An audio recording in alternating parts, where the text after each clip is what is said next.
So what we're going to do now is take questions for maybe 10 minutes, and then Ernie will sign books. So, right there. Mr. Borgnine, I think Bette Davis and you should have both been nominated for Oscars for A Catered Affair.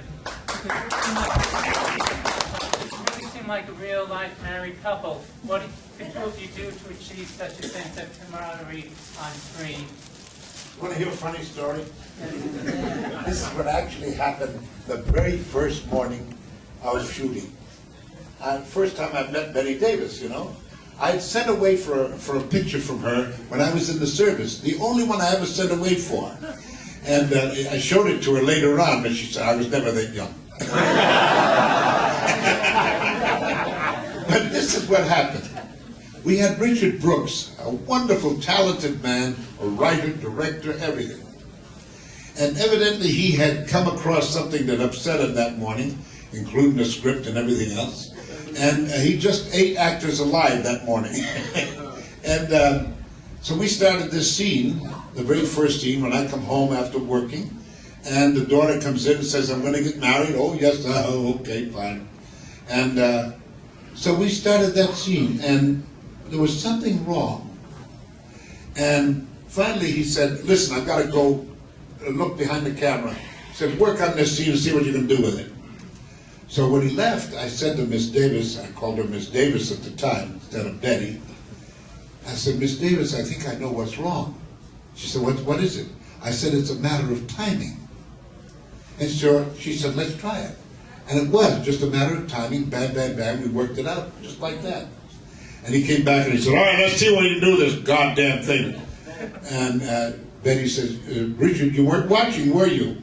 I said, why, what's happened? He said, Ernie here figured it out. And he looked at me. Goddamn thinking actors.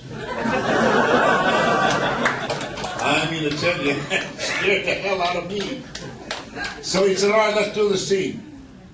Well, we did the scene, boom, bang, bam, and that was over. All right, let's clear out, let's go to the next scene. Now, the next scene had me going into bed after working all night long. And he was on one side of the bed with Betty, and I was on the other side, and everybody was around because he made everybody come around. And after everything was quiet, he looked at me and he said, all right, Mr. Borgnine, what do you got in mind for this scene? And I don't know where it came from, but I started with this story. I said, well, sir, have you ever heard of that wonderful story of the drummer boy down south? The drummer boy is a salesman who carried his bags all through these dusty roads all day long, and that night he had just been so tired and everything else, and he came up to the farmer, please, may I sleep in your barn tonight? He said, I'm just dead tired. No, no, no, no, he said, not at all. He said, you'll sleep in my boy's bed. He's got a great big bed. You sleep in my boy's bed and we'll have dinner tonight. And, oh, thank you, sir. Sure enough, they had dinner. And right after dinner, he excused himself, went up to bed. Everybody's listening. Not a word is being said. And pretty soon, he got right into bed. Pretty soon, the kid came up, and he got down on his side of the bed and bowed his head.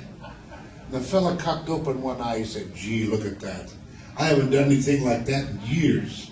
So he got down on his side of the bed and bowed his head. The kid looked up and he said, mister, what you doing? He said, I'm doing the same thing you are, son. I said, gee, Mom's going to be awful mad. The pot's on this side.